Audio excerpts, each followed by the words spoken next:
Hello, everybody. It's lovely to welcome you to the fifth in our public programme this term. My name's Yorella Andrews and I've been convening the session. I'm going to do a short introduction to our speakers in a minute, but I just wanted to remind you that we are recording the session, and also I have actually muted everybody, but just a reminder to remain muted so that we have as little sound distortion as possible. So first of all, a wonderful welcome to Poetics of Deconstruction, in which Lynn Turner, my lovely colleague, is going to be in conversation with Mariam Motamedi Fraser from Sociology, and they're going to be exploring what Lynn, she gave me a list, she's going to be exploring what she's listed as, to quote her, the kind of the primal scenes, the death penalties, the sacrifice, revenge, histories, autobiographies, and more that lie at the heart of her new book, the publication of which we're also celebrating today. And just to do a quick plug immediately, you'll see in the chat that we've put in a discount code. So please do make use of that as you rush to the Bloomsbury website after this event to purchase your copy. That would be lovely. And I'll put the details up again at the end of the session. It's an absolutely wonderful book, so I highly recommend it. And do congratulate Lynn, and I'm really looking forward to this conversation. As with other events in the series, what we've been doing this term, and we'll be continuing with this next term, is we've been presenting a series of what we've called field reports, looking at visual culture now and linking them in with the 8 different research clusters that we have in the department that explore visual cultures through a wide variety of lenses. And this talk today is connected with our philosophy, visual theory and political aesthetics cluster, in which, again, we go far and wide. So we look at a wide range of aesthetic and cultural practices, radical politics, political thought, racial, feminist, queer expressions and visibilities, and so on. We look at cultures, we look at subcultures, and we take a global perspective. So as well as looking at sort of traditions like the so-called continental theory, where deconstruction, phenomenology are strong themes in the department, alongside critical theory and all the rest of that, feminist and queer philosophy, we also have colleagues who are looking at, obviously, post-colonial theory, that goes without saying, but African and African diasporic thought, as well as Pakistani and Indian thought. So we take a broad perspective. So I'm really looking forward to the session today. I'll say a little bit about both Lynn and Mariam. So Lynn, as you know, is the author of Poetics of Deconstruction, with a subtitle On the Threshold of Differences, which has literally just come out. She's also co-editor of the Edinburgh Companion to Animal Studies, which came out in 2018. She's the editor of The Animal Question in Deconstruction, which came out in 2013, and is co-author of Visual Cultures as Recollection, also from 2013, and that is part of a series that we've brought out as a department. It's got about 6, it's about to grow to 6 titles. She's also co-editor of a special issue of Parallax called Bon Appetit from 2013 was a busy year for you, Lynn, wasn't it? By the looks of it. And currently Lynn leads the MA in Contemporary Art Theory here in the Department of Visual Cultures. And we're delighted to have Mariam Motamedi Fraser with us today. She is based in the Sociology Department here at Goldsmiths, and she's the author of Word Beyond Language, Beyond Image from 2017, and Identity Without Selfhood, Simone de Beauvoir and Bisexuality from 1999. She's also co-editor of Inventive Life, Approaches Toward a New Vitalism from 2006, and The Body, a Reader, again 2006. And you're currently completing a new book called Dog Politics. I can't wait to read that. Individuals, Races and Species in the Animal Sciences. and you teach very much on that subject, don't you, Mariam, at the moment? So, as I said, it's a pleasure to have you both here. I'm going to hand over to Mariam, who's going to introduce the session, and she'll sort of let us know how the session will be running. So thanks again for coming, and over to you guys. Thank you. Thanks, Yorella. I will say how this session will run after I've said a few words about Lynn's book. So it feels like we keep deferring how the session is going to be run, but we will find out in the end, I promise you. I'd like to start by welcoming everybody as well, which is the launch of Lynn Turner's book, Poetics of Deconstruction, on the Threshold of Differences.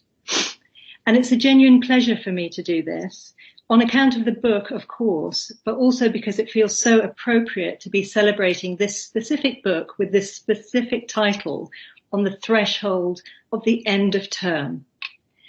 I imagine that if we had been together in the room, that if we were physically together in a room, we'd all be sharing a drink right now. And with this in mind, I'd encourage anyone who feels like having a drink to go to their kitchen while I'm speaking, so that you're ready for when Lynn starts speaking. So I basically say you've got about 10 minutes to go into your kitchen. I am in my kitchen. I have ready access.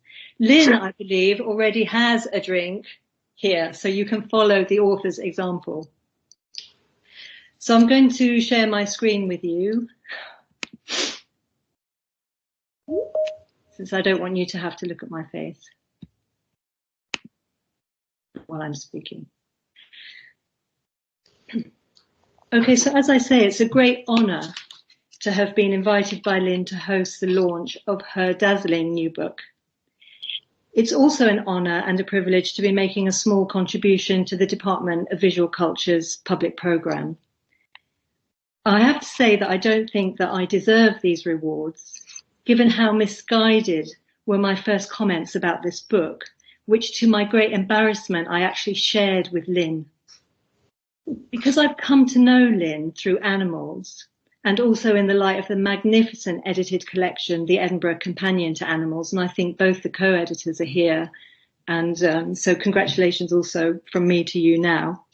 Because I've come to know her in this way, my first comment to her was, Lynn, why doesn't this book have the word animals in the title? But of course you need go no further than the front cover to find the answer to this question. This book operates on the threshold of differences. It's on the threshold that the work of this book will be done. And my second comment was worth, when we were emailing each other about this event, I said, shall we do a question and answer session, Lynn? And then I got to page 2 of her book, where I read, to quote, Derrida's work inherently cautions against the frontal engagement of question and answer, since the very form of the question will seek to predetermine what can be found. In place of full frontal oppositions, Lynn writes of, she writes from, and she writes with the heart. In her words, rote repetition, i.e. inscribing on the heart, learning by heart, and the beat of the heart, the poetic or poematic, is both inside and outside, setting a rhythm that goes beyond any frame of opposition. So there's a politics and an ethics of the heart here, as Derrida deployed it, for example, in his death penalty seminars, but which Lynn bends, stretches, and extends. Derrida writes, I protest in the name of my heart when I fight, so that the heart of the other will continue to beat, in me, before me, after me, or even without me. And this is a protest against the deaths of humans, which we call murder, and against the non-criminal putting to death of animals and of those who are called animals. It's not a prescriptive politics or ethics, and purposely so. Prescriptions assume, consolidate, reify. Also, they seek to foretell. In all these respects, they are deathly, and they demand sacrifices. Lynn's book, by contrast, is a generative book, a rich, multi-layered, multi-dimensional book, a book that invites you to respond to the beat of its heart and to listen to the rhythmic stagger it produces in your own heart. You do, however, have to have courage. For this is also a rather dark book, and perhaps necessarily so. For the looks, smells, tastes, and sounds, the touch that holds differences on the threshold can be discomforting indeed. This book takes you to places where strange transformations occur through strange means and strange media. It takes you to a place where a father cries for his son for the first time because his human dinner companion has turned into this father's long dead dog. Where the first act of a woman who escapes from a cage is to domesticate a woman who crawls on all fours beside her. Where a woman who is alive today possesses a woman who died yesterday by giving birth to her as her daughter. Where in a court of law, a dance that starts in an ear that amplifies sound dissolves the opposition between prosecution and defense, but a death penalty is issued anyway. I will leave it to Lynn to flesh out the theoretical dimensions, except to say that it's also a place where cats do the kissing, and where a cat's kiss is a signature, a mark on the artist or the philosopher that turns the mirror of autosubjectivity into an interspecies autobiography. These strange tales bring us to the threshold of what is sex, what is race, what is human, what is animal, what is family. As a reader, you feel the visceral, the psychic, and the intellectual pressure that builds at the threshold. And Lynn both resists that pressure, so she won't resolve differences into identities, nor does she dissolve them altogether, and also leans into it.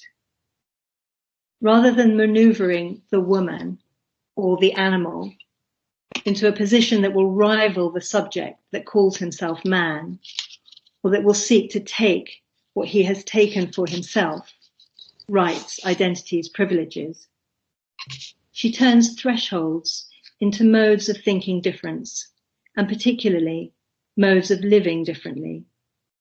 This is the poetics of deconstruction, to refuse the ground, to kick it up, and thereby to muddy seemingly transparent waters. This is an erudite book, a very erudite book. In it, Lynn brings together scholars and theorists of deconstruction, psychoanalysis, animal studies, feminist theory, whose hearts don't necessarily beat to the same rhythm. Yet Lynn never scolds her theorists, nor does she discipline them by using one to correct another. The authors don't square up, as she puts it, but the reader doesn't have to concern themselves too much with this, because it's through the fissures that Lynn slips, and it's in the fissures that we learn what really matters. My sense is that this is instead possibly a kind of play, by which I mean not only the play of words, although there is that for sure, not only the joy of dogs at play, that too, there's that, but also, and perhaps more importantly, something akin to the play of light and shadows, to the play of sound and pauses. This is a ferocious book, but one which is nevertheless characterized by a certain tranquility. I'm going to end with Lynn's ending. It would be remiss of me not to note that Lynn's analysis of films and text sets your heart racing, and we'll see some of this in her readings this afternoon.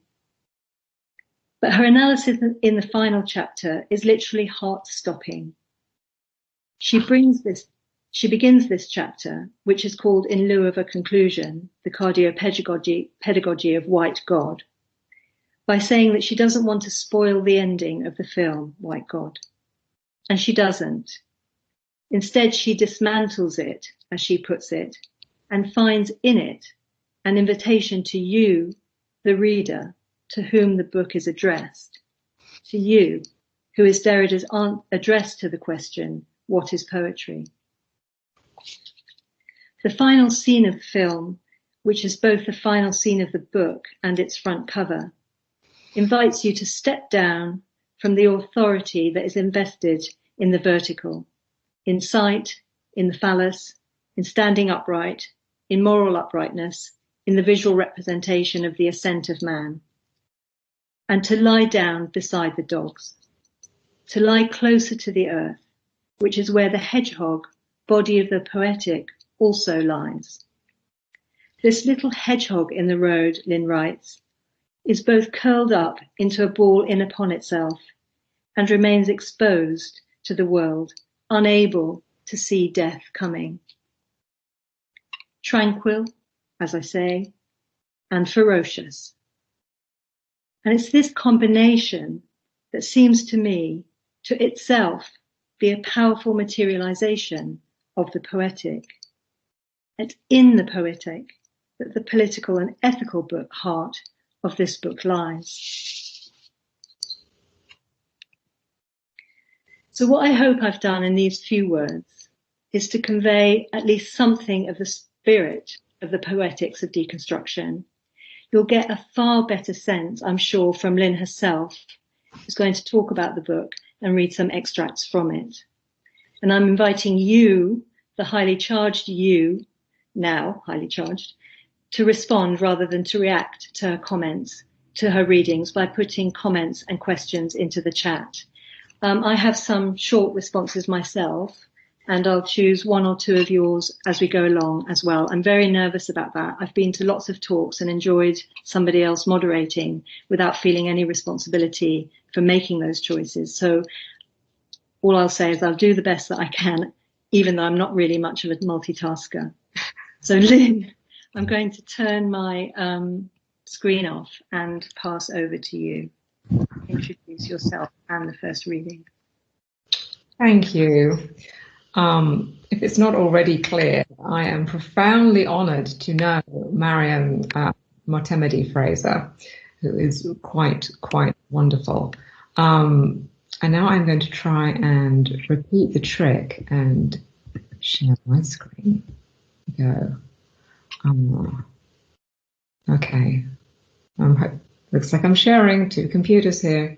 I'm just going to briefly go back here, just to say thank you so much, because I have chosen some readings for various different kinds of reasons, not just the pleasure of reading some of them aloud, maybe even frontally, the pleasure of reading them aloud. But I was also, I felt driven by the form of the book, which is a bad reason to be driven, to go to the ending. And also because, of course, I love the ending and I wanted to end with the end, even though it is in lieu of conclusion.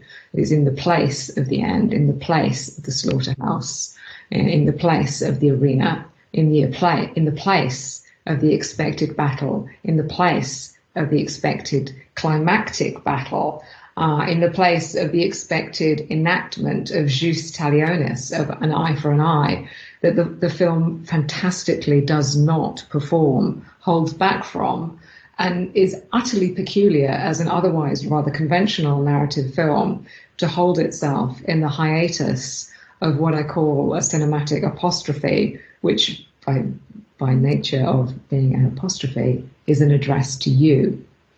An address to you to step down, to join them. What will you do? Will you step down? Will you join this voluntary horizontalization of the living? I also wanted to say a little aside here to Urella that I actually had Urella in mind. She won't know this at all, but I recall our first meetings in teaching the BA in the history of art at Goldsmiths in our way, and finding myself hot off the press of the PhD donkeys years ago, having to think about classical perspective, and that clever trick that Renaissance perspective performs to describe space as if for an implied human you, with a little bit of space that we could step right in. So it was absolutely there to me, amongst everything else that was shocking in watching White God alone, I must say, on the sofa, on the edge of the sofa, trembling on the threshold of the sofa even. It seems to be one of my faves to watch horror films in this way, or animal horror films, as some have called this film. All right, to you and you. So I'm going to do some readings. I have chosen for various reasons, and while I have not chosen the most densely theoretical passages, because I think that would be just too difficult here, and especially difficult to do in the form of a kind of snapshot or edit. I hope that it is clear that there is not a classical division between theory and practice at all, and that the theoretical work here is being activated even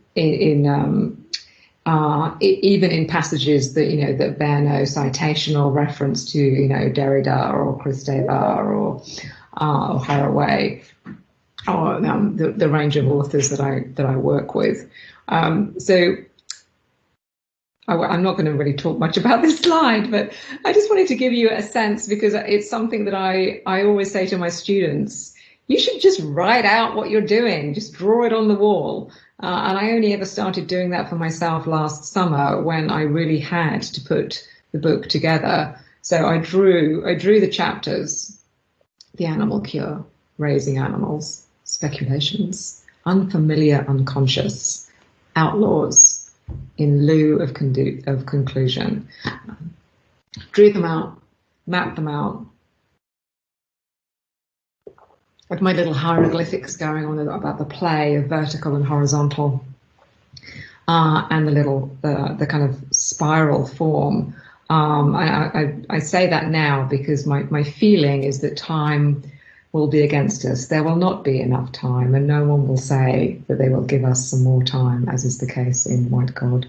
And if we do not get to the point at which we being Mariam and myself thought we might end on, it would be to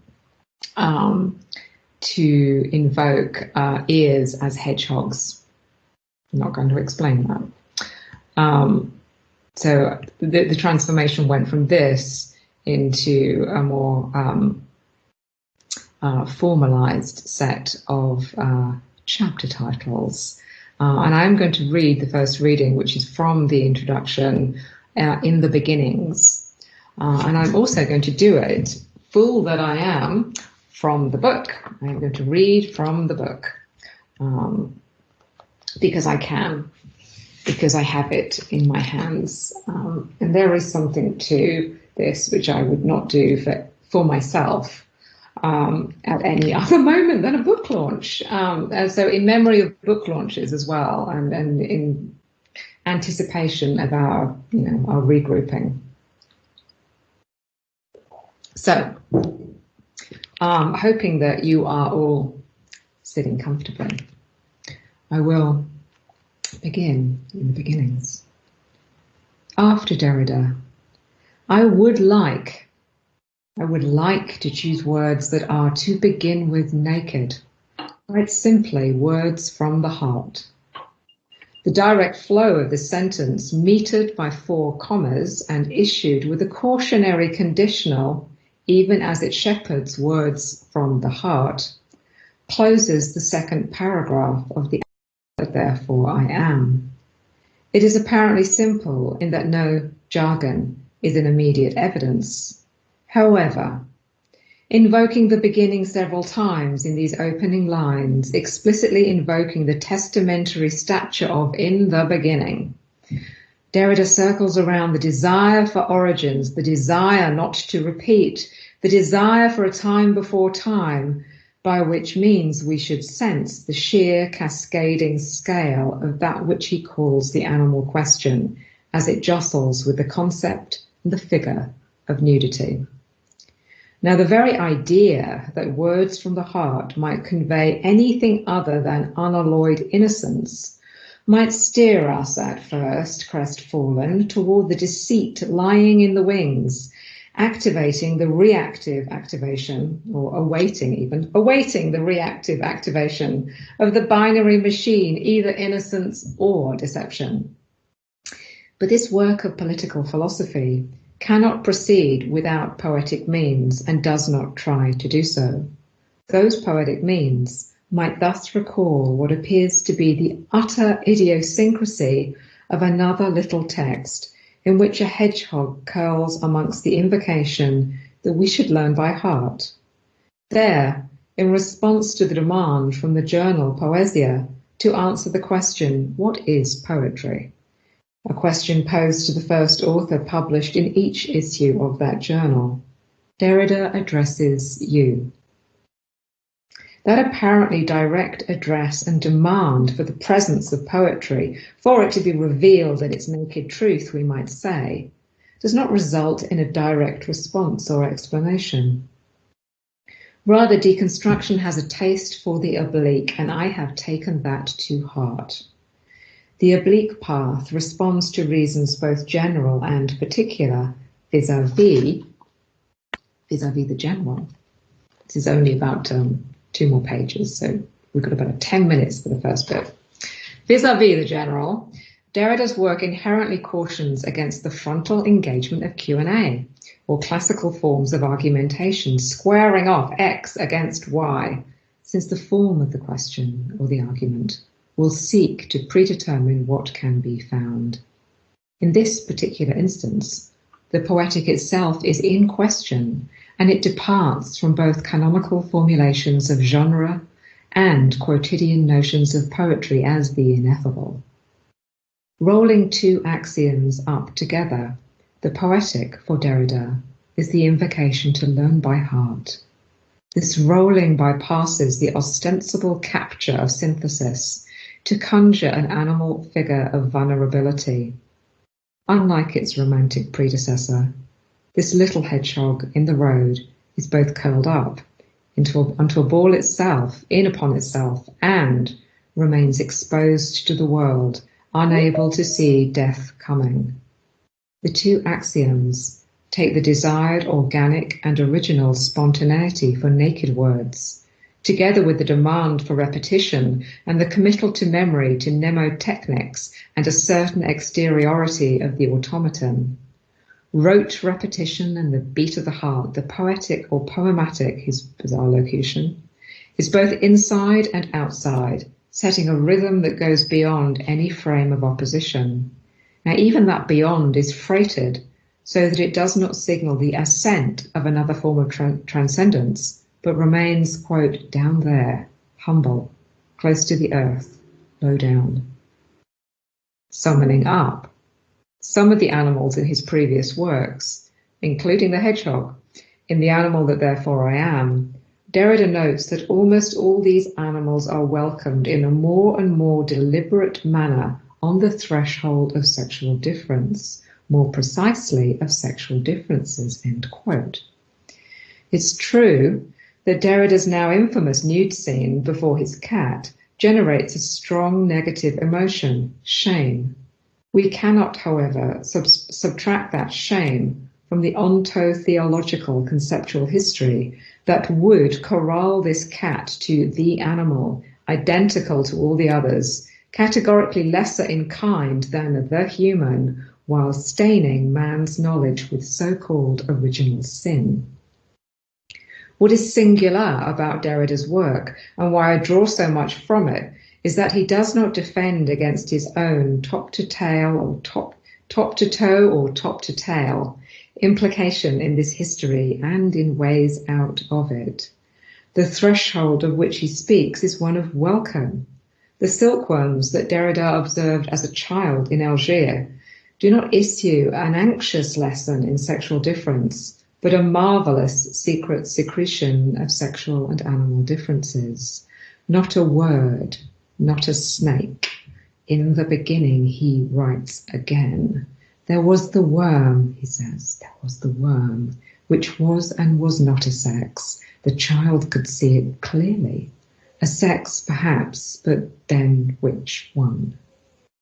This reverie from a silkworm of one's own risks a primal scene that does not congeal into the repetition of a single fault, exceptional signifier, or compensatory fetish, as per the normative account of psychoanalysis. It thereby contrasts dramatically with the suite of ethical and political problems faced in The Animal That Therefore I Am, emblematized by the elementary armature of horizontal and vertical. This seemingly purely physical or geophysical axis accrues metonymic ambition when it automatically or art historically stands in for landscape and portrait. Worse, there's always worse. The verticality of that portrait becomes the metonymy of standing upright. Now, while it is, and I quote, erection in general and not only phallic erection, end quote, that is at the heart of what concerns Derrida. As I explore these axes across a number of films, any resistance to divisibility on behalf of the concept or of the sign can be understood as a defense against the mutability of detumescence. Yes, it can. Deconstruction is improper.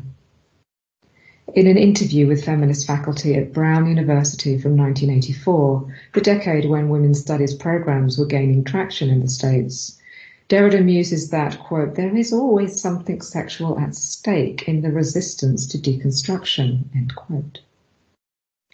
Now that's something.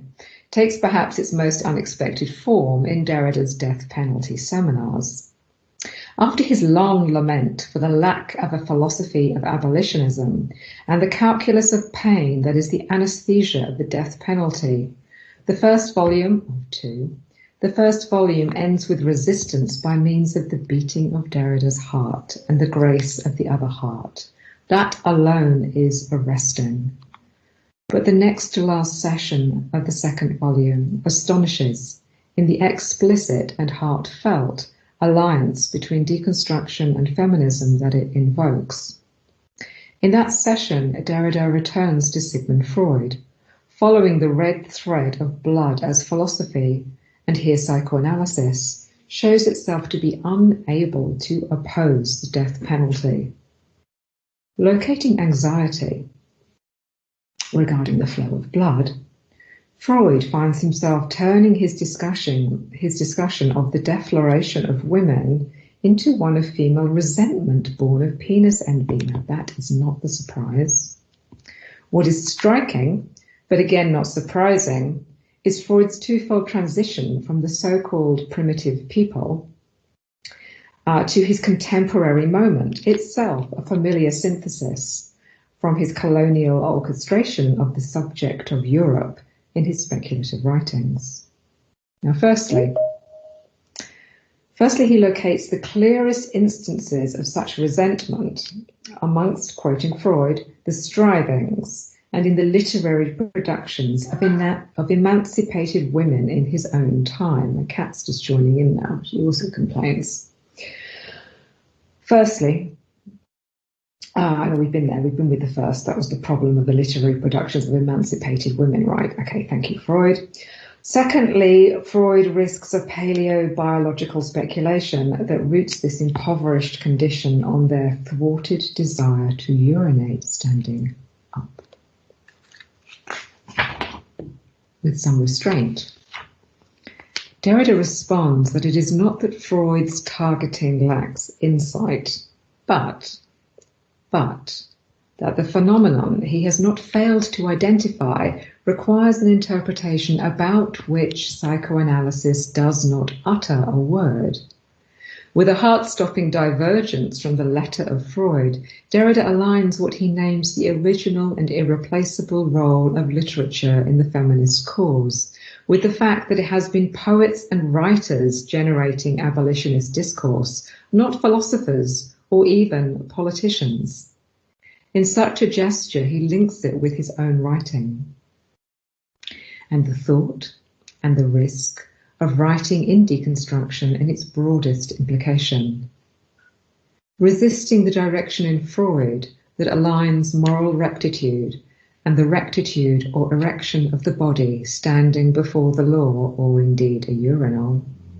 Derrida resists too the congenital figure of disability lodged in the logic of castration to which the resentful writerly woman is ostensibly destined. There is even a path emerging here that affirms the vulnerability of a resistant feminist emancipation, with the non-power at the heart of power taking shape in the animal that therefore I am.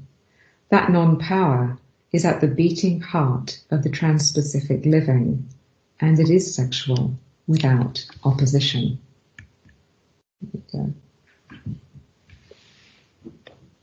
Thanks, Lynn. Are you going to leave the slide up? I can leave that slide up. Do you want me to take it down, Mariam? No, I don't mind which you do. Okay. Oh yeah, no, we should stay there. Okay. That's the first time I've heard Lynn read that. Obviously, I've read that before. It's the first time I've heard her read it. And it's astonishing how different it is read aloud. And also it strikes me now, hearing it read aloud, and obviously I've read the rest of the book, how nearly every theme, every kind of chord that is going to ring through the rest of the book is somehow in those opening pages. And I just love them because without even the reader even being aware of it, Lynn is introducing all these ideas in the book, but also the tone of the book, in what manner we're going to be proceeding in this book. I've already confessed to a huge anxiety about comments and questions, of which there are none. But I hope it's not something I said. But there is something that I would have liked to have asked anyway first, which is you hint a bit at the relationship between deconstruction and psychoanalysis in the introduction, but I think it would be helpful if you could say more about that, because psychoanalysis actually does a lot of work in this book. You squeeze a lot out of psychoanalysis, almost to the point that it becomes quite difficult to imagine deconstruction without psychoanalysis. And so that is the thing that I'm really interested in, and I would invite you to say a bit more about that, if you don't mind. I think I thought at one time about whether psychoanalysis should even be in the title. But without even remotely being able to say something exhaustive, deconstruction and psychoanalysis is an unfinished conversation. It may well be the case that, any conversation is de facto unfinished. But there is something essential, generative, a kind of without which I cannot proceed without this relationship. And it is a relationship that is not remotely kind of legislated in a sense. I mean, we know that Marguerite Derrida was an analyst, and we know that she translated Melanie Klein into French, and there are some very oblique references. In the land of the oblique, there's some very, very oblique references to Klein in Derrida. Melanie Klein perhaps opens the way. Opens the way. Opens the way. But maybe to actually confine myself less speculatively to the book, I find mobility and I find diagnostic necessity within the kind of Freudian canon. However, in light of Derrida's work, and I think that even now, and I'm actually terrified to open it again because it was such amazingly hard work, really long, very demanding, and a kind of complete explosion in my my theoretical life at the time. I'm thinking of Derrida's very long and one of the only almost angry essays that he has on Lacan, the purveyor of truth, which is in the postcard from the mid-1970s.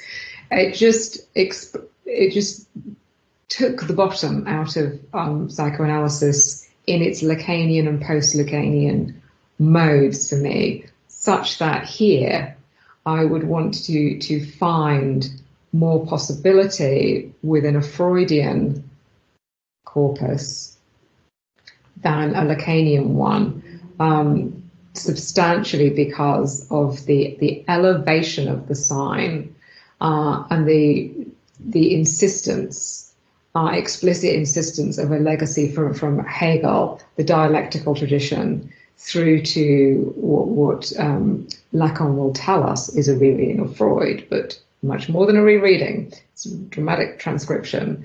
The work of the sign, the work of the dialectic will, in a almost military way, when you really think about it, it will ensure and enshrine psychoanalysis as in and of the human. And in that gesture, it displays, I'm not thinking about fairness and just being fair to like non-human animals in a kind of simple gesture. I'm just thinking about the kind of shattering lack of curiosity to how non-human, assuming that we have a good account of the human, which of course is also very, very much in question, but this shattering lack of curiosity to the psychic lives of others. And while to even say the psychic lives of non-humans is a ridiculously massive thing to say, and to gesture at that possibility in the book, and I do gesture at it, not least by means of Derrida's very, very subtle critique of Abraham and Torok, but to suggest the sign is not all. The passage to forms of, for want of a better phrase, semiosis, cannot be confined to what we call language, is to open a path of curiosity. I think when other people come to read the book, what you've said here is really, really helpful, because it does kind of brings force. The reasons that you're doing these things brings force to the analysis that you go on to make in these chapters. Because I'm conscious of the time, Lynn. Yeah. I'm going to ask you to do the second reading. Thank you so much. Now obey me, PowerPoint. Okay, we're good. We're PowerPointing. Okay, I'm going to do a little bit from the second chapter, actually at Mariam's behest, because while I think at every point when I wrote one of these in the form of conference papers, I thought it was the best thing I'd ever done. This one seems a long way away from me in some ways, although it was also kind of hilarious to go back to. And I have, Esther will know why, she will remember why, my little bottle, I hope you can see this because I can't see myself now, my little bottle of Tokai from Budapest. The second chapter The Animal Cure speaks to a very weird film called Dean Spanley that one Urella Andrews first told me to go and see because she thought it was strange and reminded her of me. Thank you, Urella.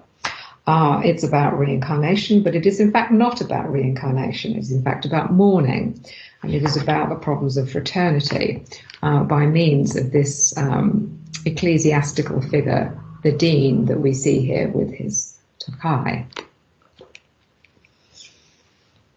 At first, procuring the dean's favourite liqueur is simply to facilitate meeting and to allow for the dean to expound upon the unlikely topic of reincarnation, one the father, Fisk, strange name, Fisk, one Fisk characteristically dismisses as poppycock. Almost immediately, the dean is implicated in that very topic, as his unusual degree of pleasure in hailing Tokai. The script positions him as entirely focused in his nose, leads him to wish for the olfactory powers of the canine.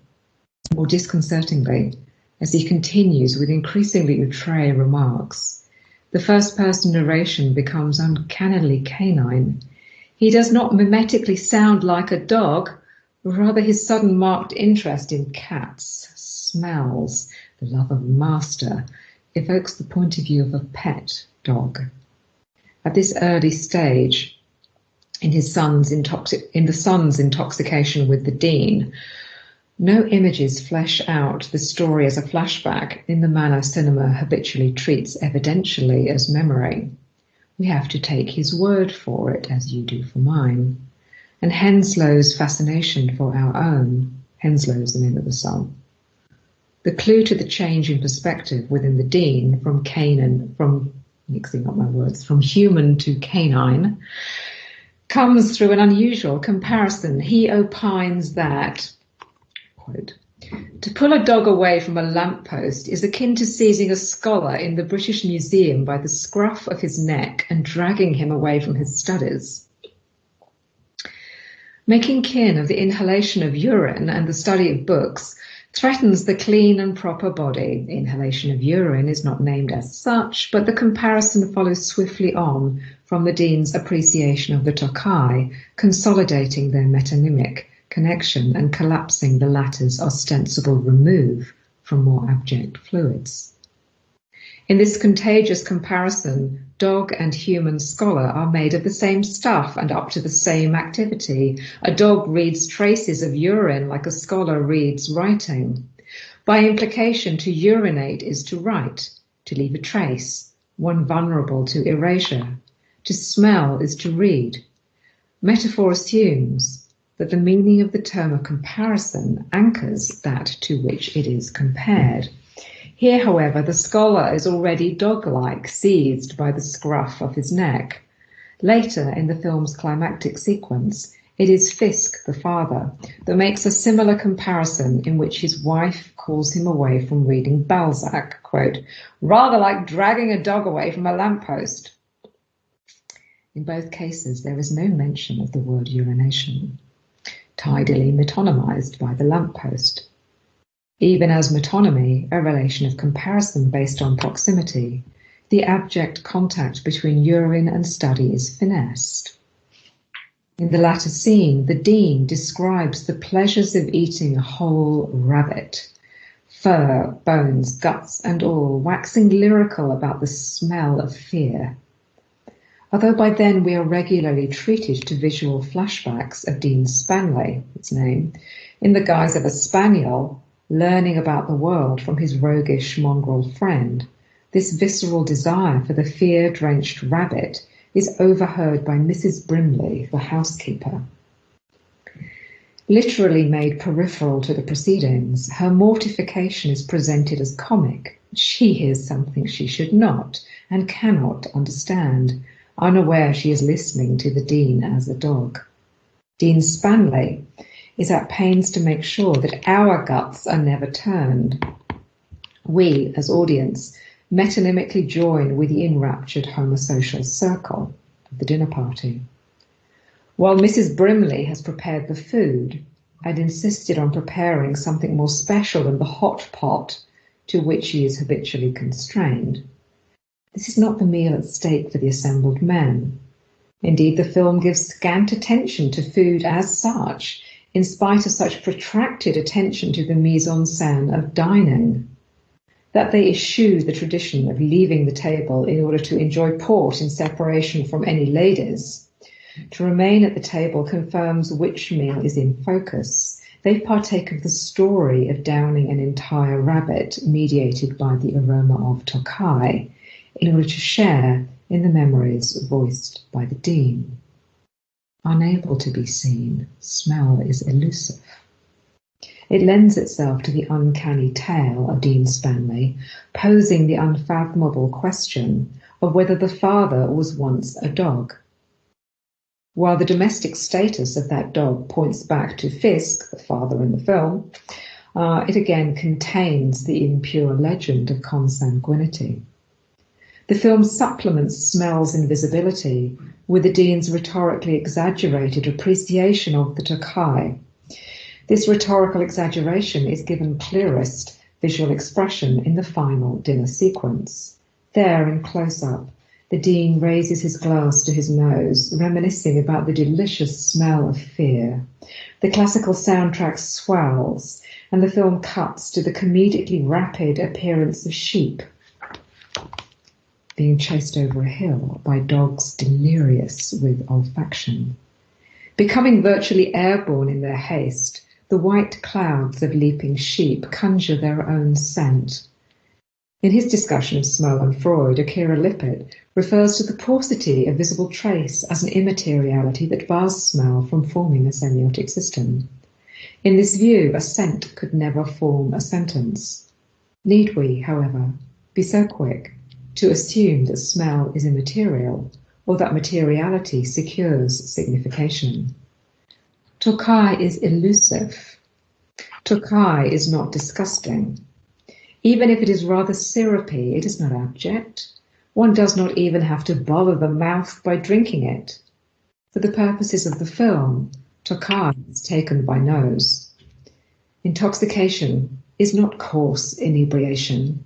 This rarefied liquor is celebrated as ostentatiously cultural, even with aristocratic connotations given its origins in the then Austro-Hungarian Empire. Rather than confirm human desire over animal need, here we go with vertical and horizontal, the Dean imagines that a dog might appreciate its aroma all the more. Perhaps the ritualized, exceptional consumption, the elevated palate required to appreciate Tokai protests too much and defends against the possibility that pollution inheres in food. For Henslow and Rather, his brotherly chum, this liquor is instrumentally the vehicle for the Dean's transport. The father blunts the allure of the Tokai not by emphasizing disgust, but by dismissing it as nothing more than sauce components, fermented grapes. Outright disgust would too easily register the psychoanalytic mode of repression. Freud famously narrates, albeit in a footnote, itself banished to the bottom of the page, even as that footnote's girth takes up most of those pages, the vertical elevation of man as coterminous with the predominance of the sense of sight, with both verticality and visuality set against the horizontal and olfactory order of the animal.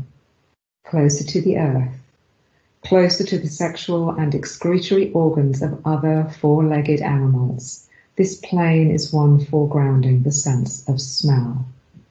Freud even singles out the dog as both faithful friend and one whose name is appropriated as a term of abuse, since, he says, it is an animal whose dominant sense is that of smell, and one which has no horror of excrement, and that is not ashamed of its sexual functions. Defending against a disgusting smell bespeaks the desire for the sexuality and the animality it indexes. The Dean's elevation of Tokai might be read in this context, especially given the homosociality the dinners also convene, eliminating women and cultivating men and as male dogs. Yet for Fisk, the father, Tokai occupies no extreme. It is neither disgusting nor wondrous. In common with his reduction of Mrs. Brimley's culinary repertoire to the economically descriptive hot pot, and his curt reduction of things that have gone to the trouble of happening, he's extremely blunt, including things that have gone to the trouble of happening, including the deaths of his wife and other son, inevitable. Fisk dampens all social engagement until he recognises his dog in the Dean.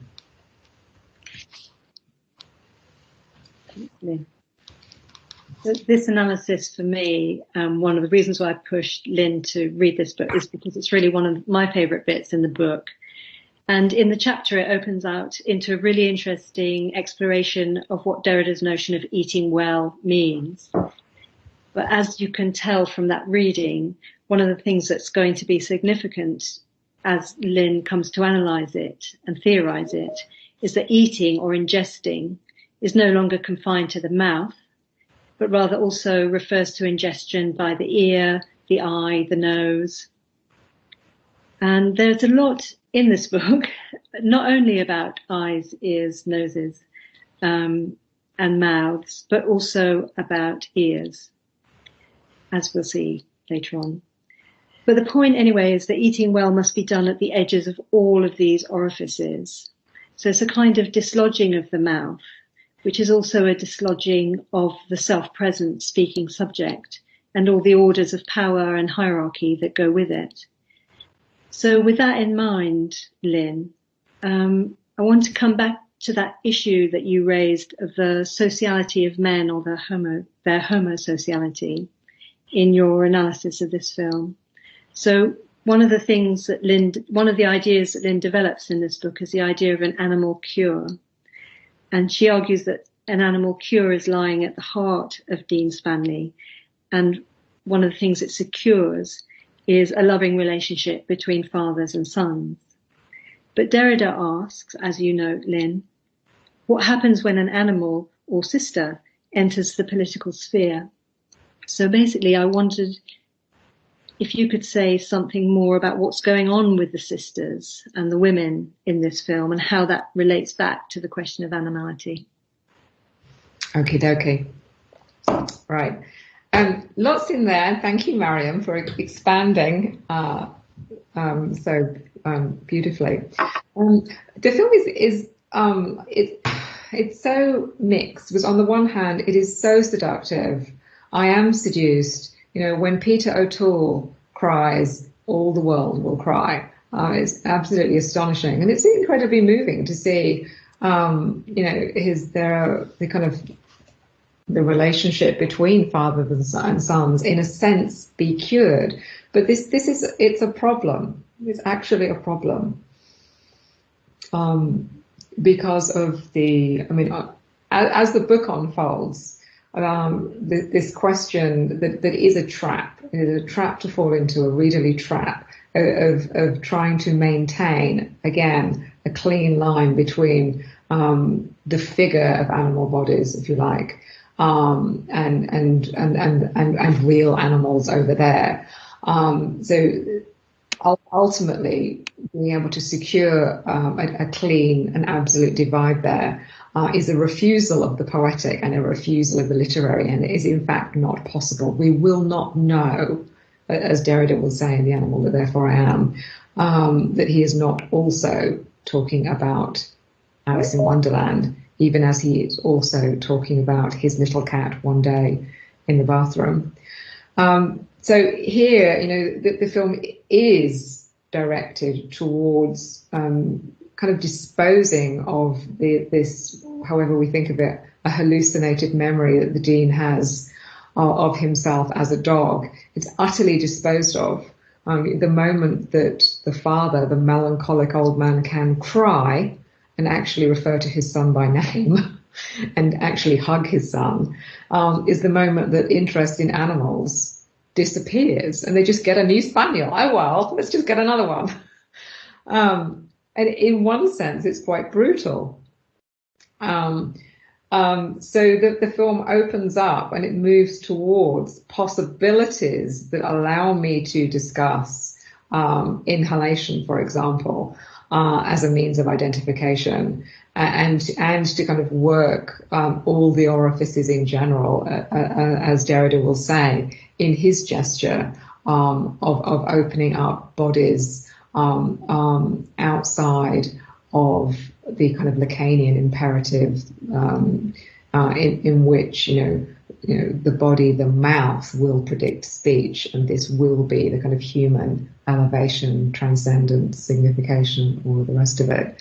So the film kind of backs off from that, and it has kind of like almost comedy moments vis-a-vis cannot discuss women and cats. There's a level of revulsion there that is kind of pushed aside, quite classically kind of projected onto them. Mrs. Brimley is the housekeeper. She is the one who cleans the house. Her job is to clean it up, to maintain peripheries and be at the peripheries and not partake in the dinner. So in those senses, it's actually profoundly disappointing and problematic. And problematic. She also has a role to play with toilet training. Yeah. Which I think is really significant in the context of that chapter. Yeah, I mean, this is what, a maternal figure also does, right?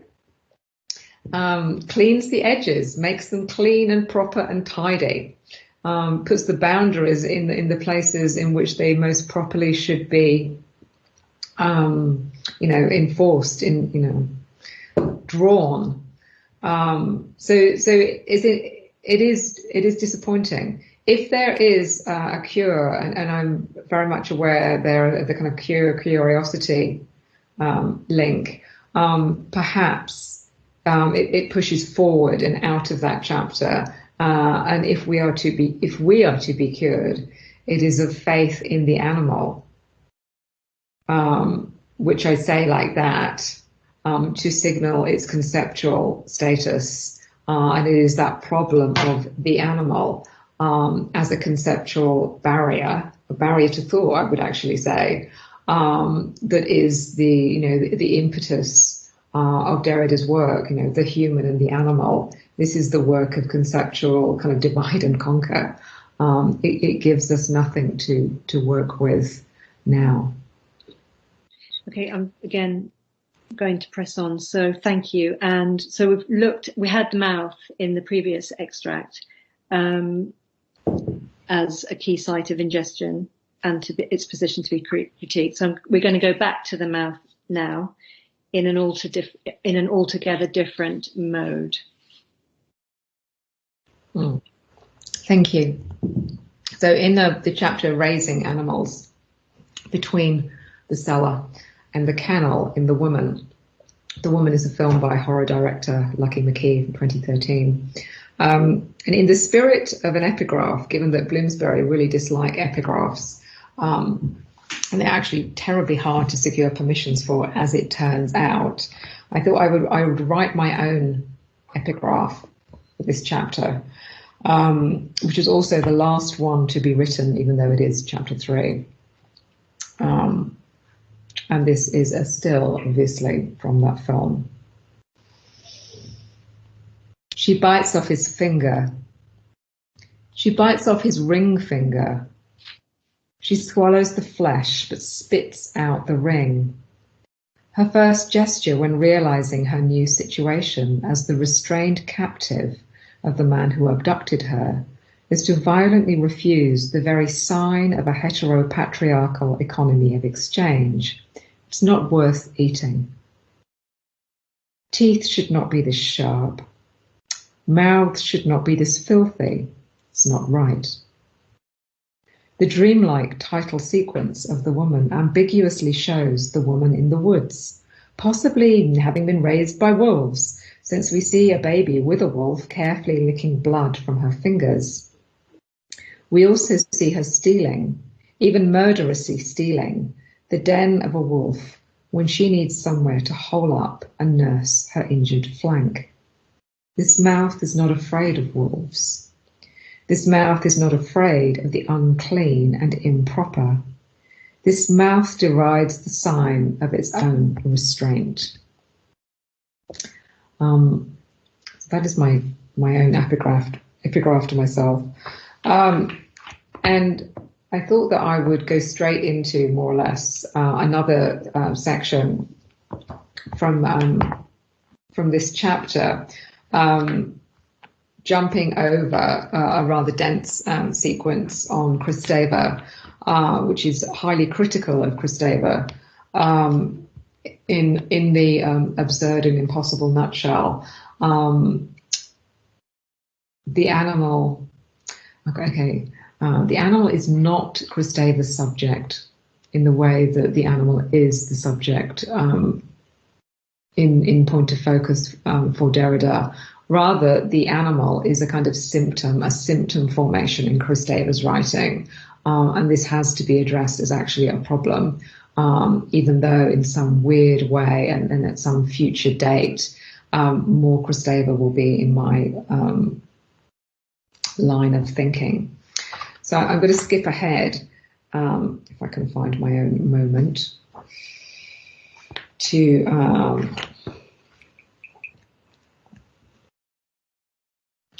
a little bit further on in the chapter. Here we go. Again, trying to kind of voice up what is at stake in the woman. Have you fed the dogs yet? This anxious question is repeated frequently in the woman. Along with the agitated, demanding sound of barking, somewhere we are given to understand there are hungry dogs, close to but never inside the house. They do not patrol the grounds of the house. They are not taken for walks. They do not accompany the father lawyer, whose name is Cleek. Strange name. They do not accompany the father lawyer on his military-grade, weaponry-equipped nocturnal hunting trips. The dogs never leave what I refer to as the kennel out of convention, but more descriptively, it is a caged part of a large shed. Thus, anything but the most rudimentary signs of the domestication of dogs are scarce. They are not the humanized animals that we call pets, with the grid of species that Carrie Wolf suggested as the provisional means by which to account for the various typologies orchestrated in the silence of the lambs. They are not on guard. Has anyone fed them? If the category of companion species can be described as a mode of relating that situates those who eat with others, company describes those who gather around bread, campanis, as Donna Haraway suggested. That companionship has been subjected to very tight controls. While everyone in this family, here they are, everyone in the family knows about the dogs, refers to them as the dogs, without invoking any individual names, and the daughter, Peggy, volunteers to feed them. We only ever see the father and son doing so, and with a cruelty reducible to a strict law of exchange, accept food or get beaten. The shots that show this enclosure, until the closing sequence, remain shy of who or what is being fed, beyond two leashed German shepherds in the kennel within the kennel at the rear of the enclosure. The sound of barking is not contained to the shed, but can be heard all around the property, including in the cellar in which the woman is restrained, pairing the liminal spaces of kennel and cellar. Both spaces belong to the house, but are peripheral to it. Both come with locks and chains and weaponry. The force with which these spaces are fortified contrasts with the depleted maternal figure within the house itself, in which the mother, Belle, flinches at the mere sound of the father's raised voice.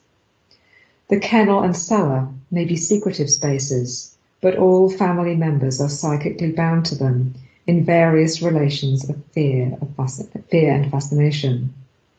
Unlike the inhabitants of the kennel, all family members are shown the woman, and we are shown their various reactions to her, her condition, their own role in maintaining it. When Cleek, the father, takes his family down to the cellar to see their civilization project, the woman, he warns them, don't get too close because she likes to bite, and shows them his severed finger. We can't have people going around the woods thinking they're animals, he says. It isn't right. It's not safe. While Darlin, the little girl, reacts curiously to this threat of devouring by both bending her finger, as she too had lost part of it, and smacking her lips as if she were the one biting a finger off and swallowing it. Cleek explains that this is a secret project that they would all share in looking after and keeping hidden, adding that it's just like the dogs. This name, the dogs, houses secrets. And I think, Mariam, remind me, I think I was going to go straight on to the third bit from this section. No, I'm gonna speak to you now. Oh, okay. You go on. You might want to think about your next section as something of a response, though. So for me, this chapter is very much about the relationship between woman and animal in feminist thinking and feminist politics. And the film, The Woman, really allows, Lynn, you to complicate some of the relations between animals, women, race, in Kristeva's work in particular, like you said, but also in feminist theory and politics more broadly. But the secret to which the dogs refers is also a secret about disability, which I think is one of the most important threads running through the whole book. The issue of vulnerability, not being able, contesting the idea that we humans can. And so that is a theme that I would really like you to say a little bit more about, the issue of disability, perhaps how it relates to women and animals, but underscoring how important it is. This was something that kind of surprised me in the process of the writing.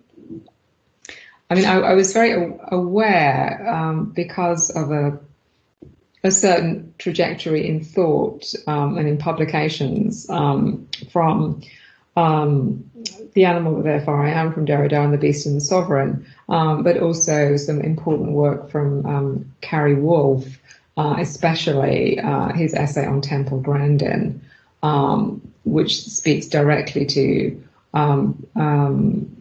disability studies and the ways in which there may be a kind of interesting opening there as a consequence of the deconstruction of the subject who calls himself man as the one who can, the one who is able.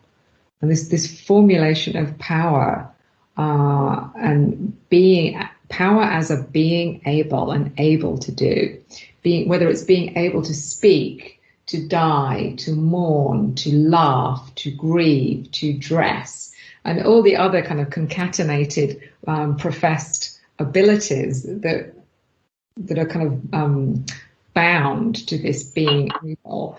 Gets radically kind of repositioned in Derrida through the question, can they suffer? Which is different from, but actually similar to, certainly not opposed to, the can they play that Haraway subsequently proffers. But in asking a kind of can they suffer, one poses suffering, a form of weakness, if you like, as a form of ability. So we have a different kind of ability, the ability to suffer, a non-power at the heart of power, as Derrida also phrases it. And there's something about this dislodging of the vanity, a fiction of sovereignty, if you like, to name a word that is horribly in our consciousness. But that kind of self-aggrandizement, if that's how you say it, the self-righteousness, inflation that comes with the professed kind of totality of power and sovereignty is just being shifted aside, let go of, in a sense. So on the one hand, I was very aware of that that shift. And And then I was also very aware, albeit almost belatedly, in the writing process of just how much and how often the figure of castration is not actually figured as a punishment. You were doing something with your illegitimate penis, and then we cut it off and took it away, threw it away, whatever. But it is actually rather speaking to a congenital disability. It was never there. You were never, quote unquote, empowered or whatever. And viciously figured through congenital blindness in the woman. In ways that, on the one hand, convenient horror trope. Okay, we might be very, very alert to, oh my God, we're going to see terrible things. It's a horror film. And the film is actually radically, relatively restrained in that way. And while it's true, I have a taste for horror, most of it's terrible, really awful. I'm not remotely interested in stuff that is merely trying to be nasty.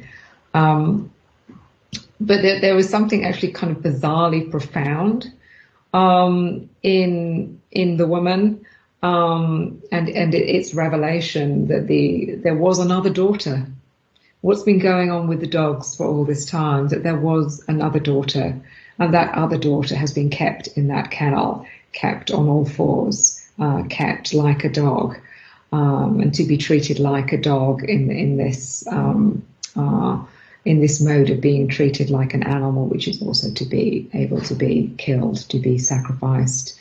The non-criminal putting to death, as Derrida describes it, without remotely affirming that non-criminal putting to death. I think I probably said too much to read this section. Do you think, Mariam? I could talk a little bit about anophthalmia, because it's so utterly bizarre. So, Carrie Wolf quite usefully describes horror film as a kind of modern version of Greek tragic drama. And here we have this absurd insistence on this medical Greek term as a name when we suddenly have a revelation of what on earth has been going on with the dogs all of this time, anophthalmia. And we are now shown the blind crawling daughter who comes out of the kennels, and I write her shame comes out of the kennels because her shame is this clever horror film script, clever compacted designation of the father's projection onto the mother. The fault is hers, the shame is hers, and here we have it, her shame comes out of the kennels. Now, what is truly remarkable and a problem, this is not a good thing, but it is, for me, riveting, is that on the one hand, with the full force of a classical horror narrative, we expect the captives to be released, we expect justice in the form of vengeance, blood vengeance to take place, and we do indeed have heart and face for dinner.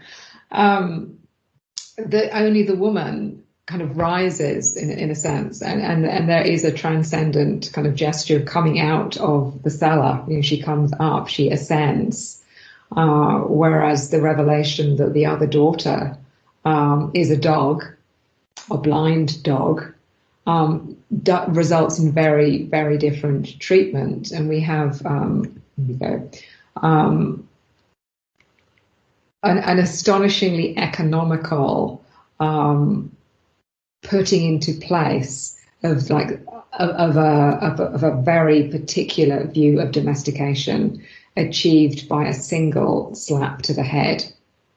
So instead of the woman kind of rescuing all the women and all the dogs, and of course I had the fantasy that all the dogs would get together and it would be a completely different kind of ending.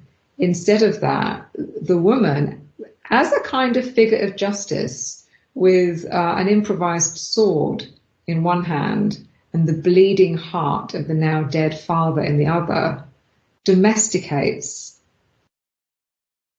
this creature, Socket, in a single gesture. And we have a kind of new family form in the film at the more or less the end of the film, replete with pet. And it's the way in which that pet functions there that renders the film utterly beholden to the most problematical and familiar, if we're reading this stuff, and familiar kind of discourse on the animal. The sign pet contains the abject threat of Socket. The script refers to this dog woman as Socket, a sign accepted with the reward of the heart, the father's heart, albeit a heart that is now downgraded to the status of scraps. Which I think to show goes in the book.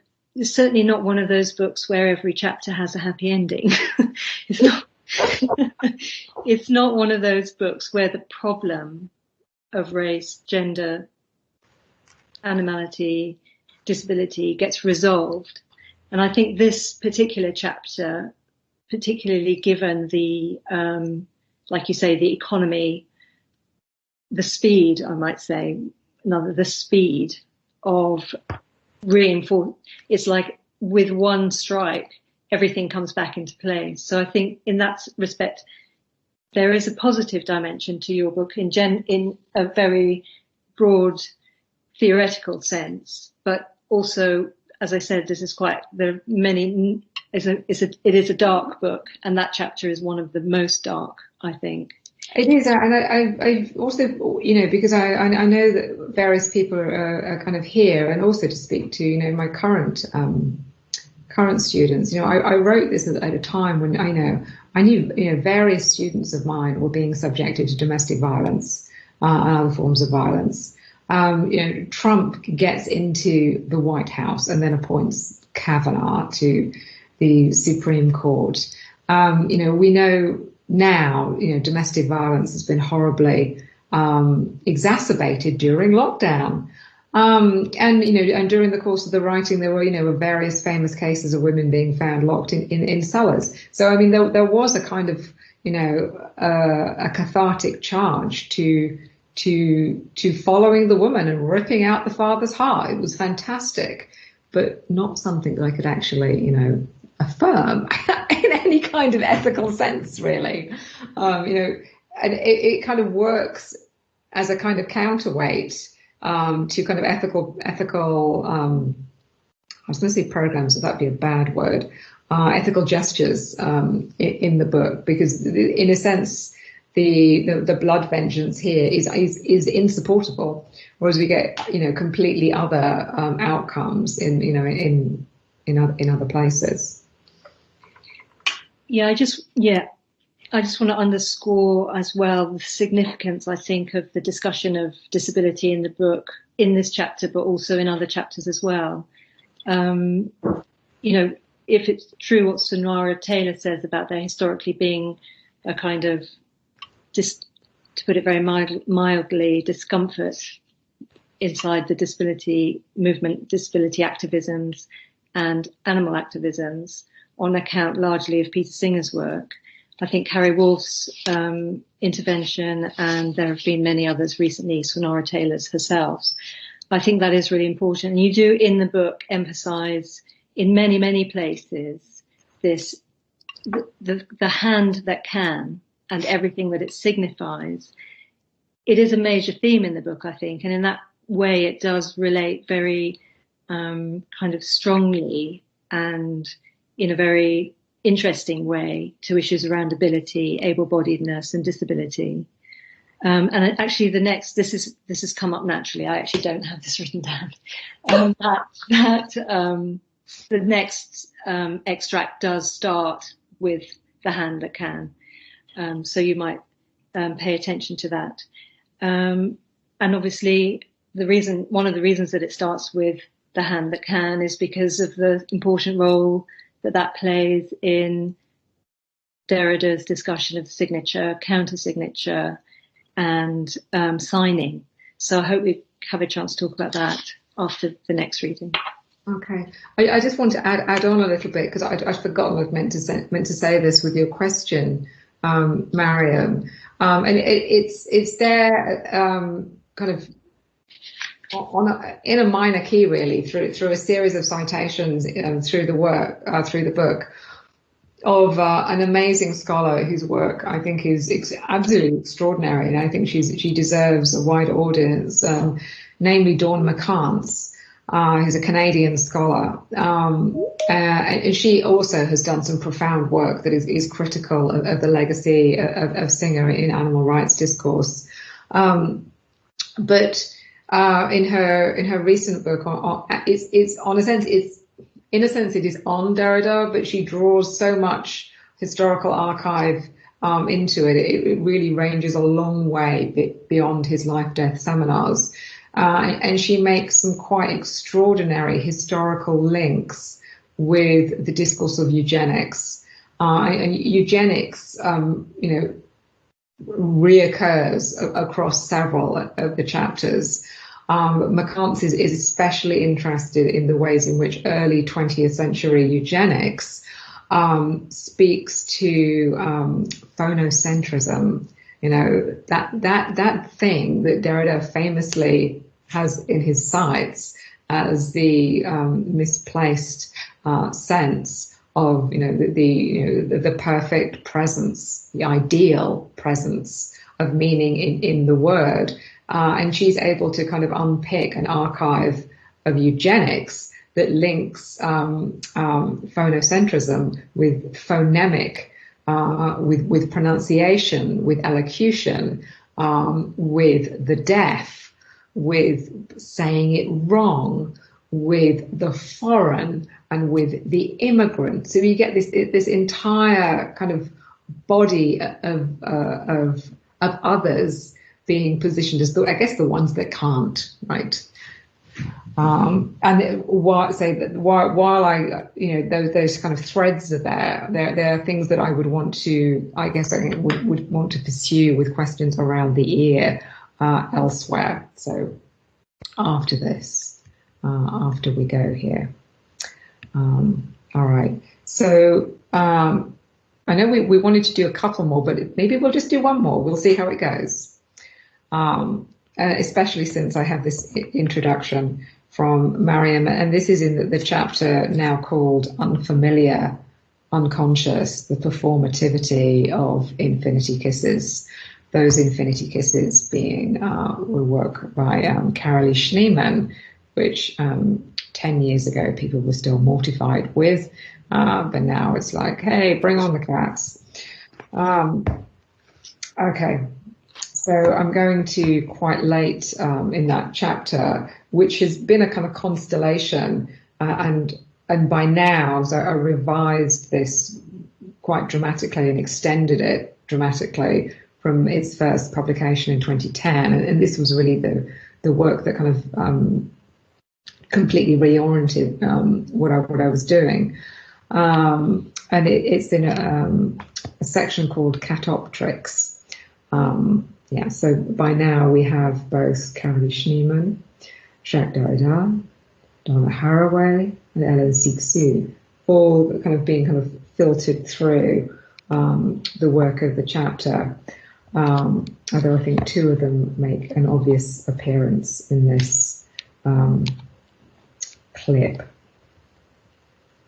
Who am I? Such an autobiographical question would point the self out, point for point, in the present and in his totally naked truth. Quoting Derrida. The indexical emphasis makes a metonymy for the hand, and the hand recalls its signature place in Heidegger. This is the hand that can. Yet for Derrida, the incapacity for the human to point to being as such speaks to the vicissitudes of writing, to the indecidability between giving and taking. The autobiographical animal would point out the naked truth, would do so if, Jacques Derrida says, if it were possible. In the very first line of The Animal That Therefore I Am, at the commencement of his address, and in the beginning, Derrida would like to entrust himself to words that, were it possible, would be naked. The reader must actively seek out, must follow the conditional tense that so marks this text. Indeed, it is often our surest guide to the departures that Derrida solicits, departures that lead away from both common sense and the conceptual apparatus of metaphysics. Everywhere you look, there is a conditional would.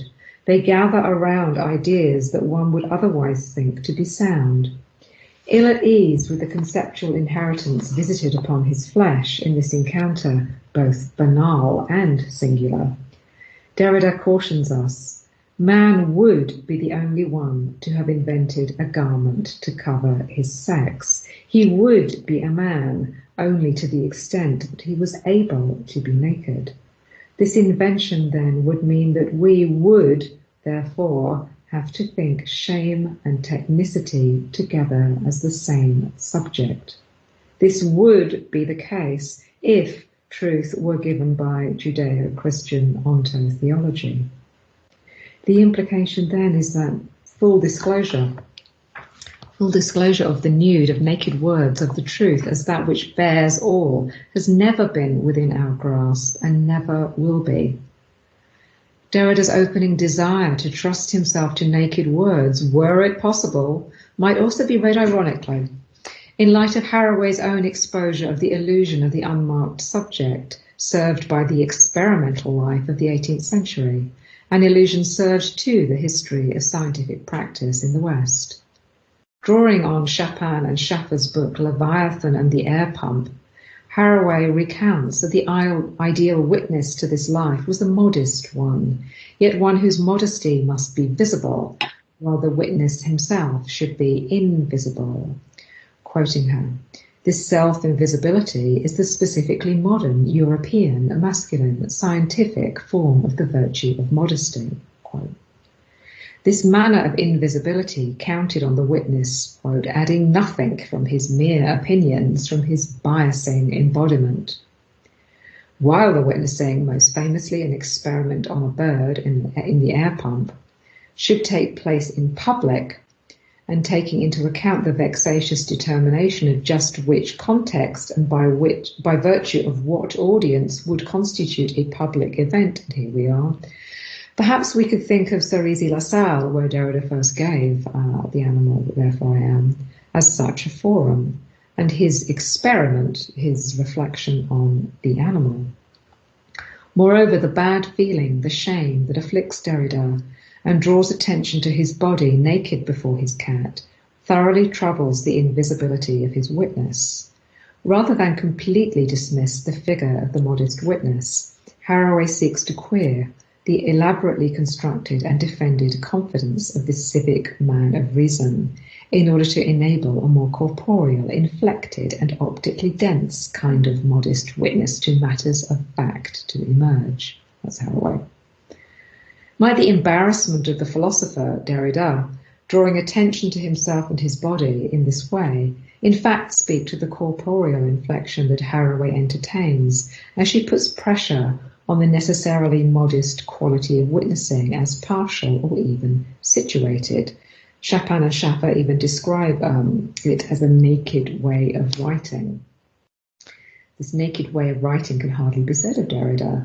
While not necessarily florid, his style cannot be described as plain. They also describe the naked way of writing as plain.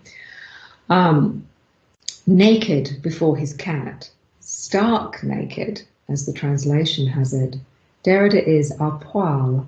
He is down to his animal hairs, in common with mammalian animality, immodest, marked, partial, situated.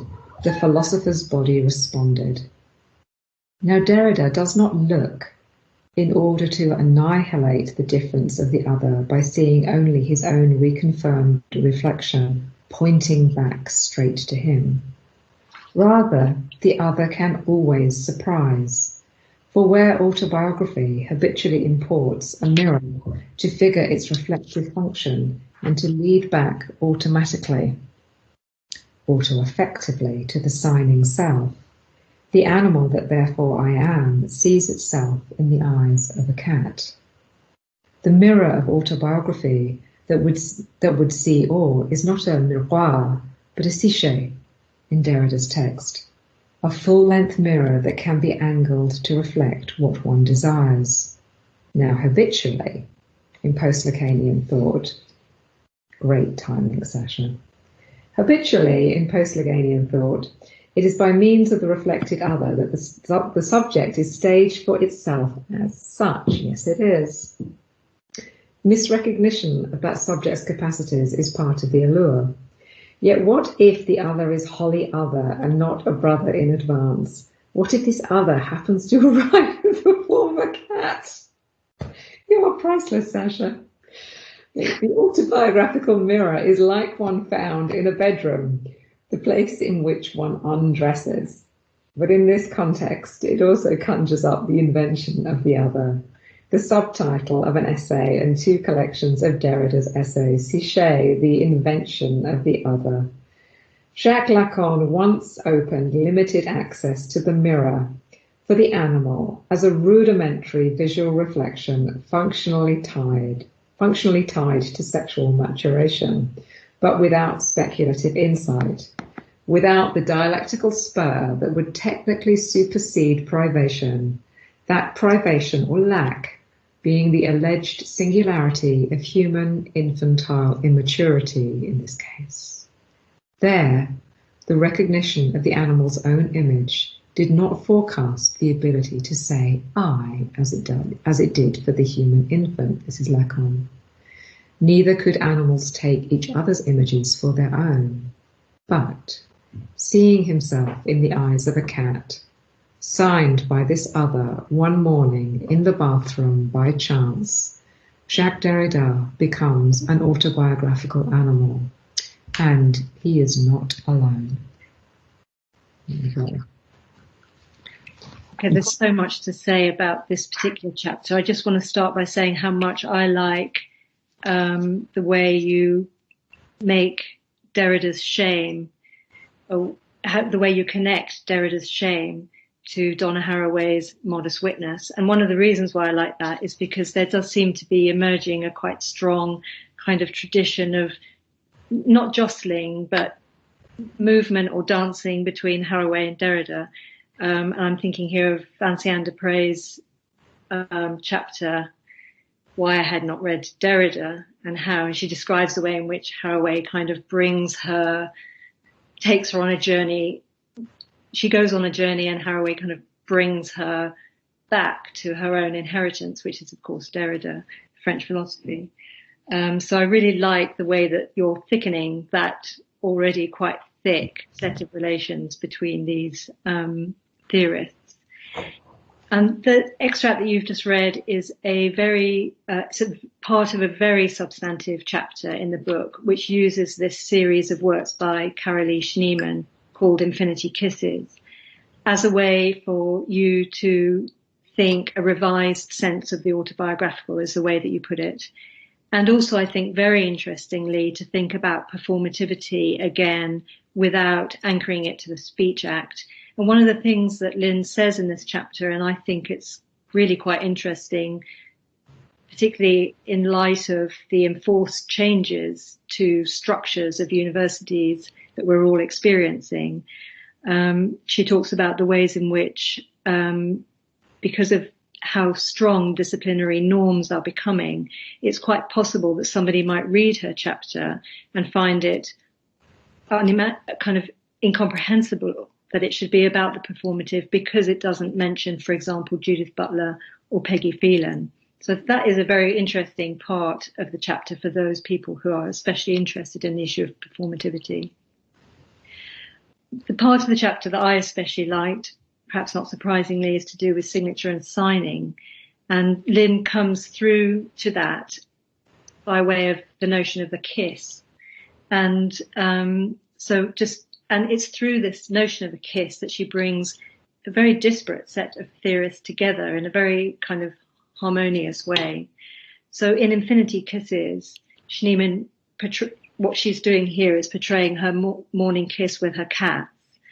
And in the chapter, Lynn connects that with Helene Sixus's cat, who kisses her very abruptly on the mouth, and to Haraway, who, of course, as we know, has all intercourse with her dog. And although all these kisses are very different, and although the definition of kiss is kind of open enough in this chapter to include the gaze of Derrida's cat as a kiss, all of them serve to dissolve the distinction between subject and species. Not in a banal way by simply saying, oh, well, animals kiss too, although she discusses that and also in some ways the banality of that, but rather she does it by calling into question the certainty of the speaking, signing human subject, and especially insofar as she shows how the kiss is itself a kind of signing. And so what she's saying is the ability to sign isn't confined to the subject who's in possession of a hand that can sign, that can give and take, and so on. So it's a really interesting chapter. I mean, there's loads in this chapter. You couldn't hope to summarize it, basically, or to summarize it. So I'm not going to try to. But I will say, if you could say a little bit more, Lynn, about signature and signing. Mm-hmm. Thank you, Mariam. It seems quite strange, or maybe really appropriate that this may be how we end today. We end on the kiss that we cannot have, which is a bit of a thing during lockdown. There are, of course, Sashi on my lap. I'm not sure whether he's in view, but there is a really enormous cat on my lap right now. But yeah, I think one of the things that is so absent, and this is very difficult to say in a generosity of spirit without saying, you got it wrong, or you just didn't read this, or so I prefer to write in an affirmative mode, right? Even though actually Kristeva is wrong, but I'm still going to go back to the damn thing because she's written endlessly and importantly about poetics, and somebody should be reading, Revolution in Poetic Language, even if that has to be me, and it's really hard work. But the ways in which signature is inextricable from a counter signature is absolutely through and through Derrida's work, and it's the only thing really that makes it interesting, and it is that which makes it interesting and urgent and takes it out of a simple legal discourse. Okay, sign here. Everything. There is nothing that is not a form of sending. And my dear friend Astrid, who is here somewhere, Astrid Schrader, we are trying to get through the life-death seminars and think about this at a kind of microbial and cellular level. But the work of the sending, the work of the sending of a letter, love letter, whatever it is, it does not carry this little jewel of polished meaning in itself. The work of intention, closed, sealed, pure, mine, that is either read or misread by, whoever I, give my letter to, whatever my letter consists in. I am utterly at the mercy of the other, in whatever the scales cascade, in whatever sense. Derrida writes that it's the ear of the other that signs. It is the ear of the other that signs. In fact, that would be the other place to end on. No biting. God damn it. Perfect. Sorry, I'm not sure whether I'm hearing my own echo or you making a sound, which of course is also apposite. Now I've mentioned ears. Yes, the ear of the other that signs. And that there is something that, this is by virtue of hindsight as well, but once one has started to look again, read again, at all the ways in which, the subject that calls himself man can, all the different varieties of ability that he kind of accrues in his purview, his surveying purview. Once one ceases to kind of believe that this A is the case for the subject that calls himself man, and B that other intelligences, other non-human animals, of course we are also animals, might also work in the world, live in the world in a way that cannot be reduced to need, where that need is itself a concept opposed to, say, desire. We might want to rethink what is need. Then once one sheds a little bit of this incredibly incredibly persistent metaphysical, philosophical thought that dogs our thought. When I'm teaching this stuff, and I teach The Animal That Therefore I Am every year, I always try and be like extra ridiculous at the moment of trying to say, this is not about, the animal. But it's so unhearable in some ways that almost inevitably and automatically students will come back with, but the animal can't. So we're so, our reflexes are just there to assume that X, Y, Z, whatever, in this case, the kiss, is de facto a human property. And maybe it is not. Mm. I would like to say that it is not. We are horribly kind of hungry for time here. We have only a few minutes. What should we do? Yeah. Can I ask if there is anyone who would like to make a comment or ask a question for Lynn? I don't know if it's the format that's stopping anybody from coming forward, or whether it's because we're right at the end of term and it's nice just to listen. I profoundly hope that everybody is sitting at home drinking a glass of wine. Celebration. Or gin and tonic, Naomi. Lynn, do you want to, we only have very few moments left, do you want to say something really just for 2 minutes about that relationship between the ear, the hedgehog, and the spiral, because it will bring it back to where we started, really, and I think that would be a nice way to close it, since we haven't got those 2 final readings. We're missing out this one, you'll be pleased to know.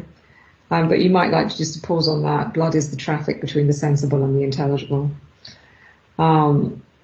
which I draw from Gil and Ishar. Yes, so a couple of minutes. I was going to close on a quotation from Derek. Oh, good bless. It's nothing broke. Which I actually advised somebody not to do today, as I don't think it's a strong ending for anything to end with somebody else's, a big chunky quotation from elsewhere. And then now I only have a tiny, tiny fraction of it, of course. But I wanted to make this. In fact, it goes back. This is going to be a bit dizzying. It goes back to my little drawings of spirals that went, without me realizing it, all over every kind of chapter. This exposed to the world and closed in, both at the same time. When I checked out my citation, which is from Derrida's totally weird, extraordinary, and really important early essay called Timpan, which is about the ear, I found that I should have explored more in the peculiar large footnote, because on the one hand, he talks about this spiraling figure, this labyrinth of the ear closed in on itself and open to the sea's path. but the context, which seems an impoverished word to describe the sheer bizarreness of the essay, but the context is in a footnote talking about the inner workings of the ear as that concatenation of elements that enable balance and enable an upright stance, which would, and he doesn't do this, but it would, I think, open another path to thinking about, I think maybe erection without erection or something like this, standing up without there being a kind of surreptitious and perhaps misplaced phallic metonymy. That's my ending. Thank you. So please don't leave the meeting yet, because I want to ask you to do something in a moment. Oh, sorry. Please, could you talk more about inhalation as a means of identification, which you mentioned earlier? Oh, yes. Okie dokie. I'm going to stop sharing if I can. Remember how to do that.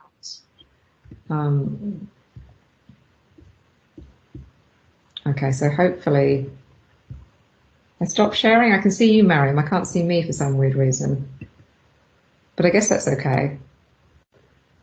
Mariam, can you just tell me what can you see right now? Have I stopped sharing? You've stopped sharing, yeah. Okay. I can see the normal Teams kind of screen. Brilliant. Okay. And you.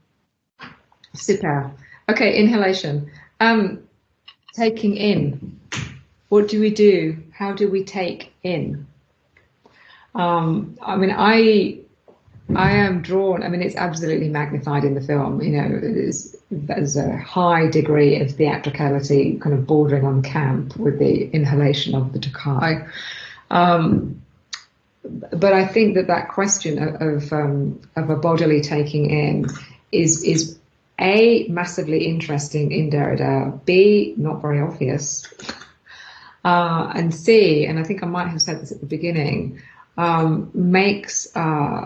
is itself an uncanny echo of Melanie Klein, which would go back to the opening, one of your opening remarks, Mariam, about psychoanalysis and deconstruction. Was in her work on weaning, while she is talking about the infant's drinking of milk and oral ingestion, it's a clause in the center in her writing, not explored, but she implicates the other orifices of the body, all of the ways of taking in, and Derrida will explicitly say all of the orifices in general. So one eats the other by many means, and this is the lever. I'm not sure whether lever is the best phrase here, but this is the opening, which I think I might prefer, by which to ask after how identification might take place in non-human species, for example. If we are not magnetized by a kind of teleological drive to prioritize the mouth, because it will anticipate speech, and speech will lead to language, and language will lead, and he said lead the world, seize the world. There's that entire kind of thrust of the grasping technological human that is embedded in the kind of, in that rise from mouth to word, language to world, or seizing the world, really. That would be a short description of certainly the Lacan of the écrit. But yeah, so in opening up the question of the body that, for example, inhales, one might ask a question of the eating of the other, of identification of the other, perhaps a mode of, and I'm feeling grammatically driven to say signification, but I don't really want the word signification. I want something else that is wider. Urine. Thanks a bunch. Well, there's inhaling, sensing, smelling. I hope we're not the only people in the room, Marion. Although if we are, I guess we can always, sing a song. I'm going to finish here, and I want to thank everyone for coming and for celebrating in this kind of weird and different way. It is a really important book. I think it's been a really tough term for everyone, and even beyond COVID-19, these are tough times for the university sector. And I know that at Goldsmiths, we've really felt the sharp edge of that lately. And so it's for this reason that I appreciate even more these very precious moments where we can come together to enjoy the things that we do best, which is to engage and to learn and to intervene and to create. I've been to quite a few seminars this term where the speakers just basically wave goodbye and then all the buttons just disappear. And my sense is that leaves people feeling a little bit empty. So I would be really grateful to you if you would turn, maybe it will crash the system, who cares at this point, if you would turn your microphones on and your cameras on if you like, but your microphones definitely. Are you turning your microphones on so that we can clap for Lynn, please? Yeah. Shout out. Well done.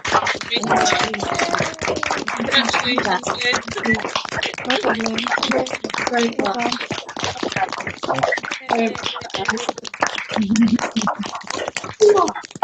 Thank you very much. Thanks for coming. Coming again. Get a drink, another drink.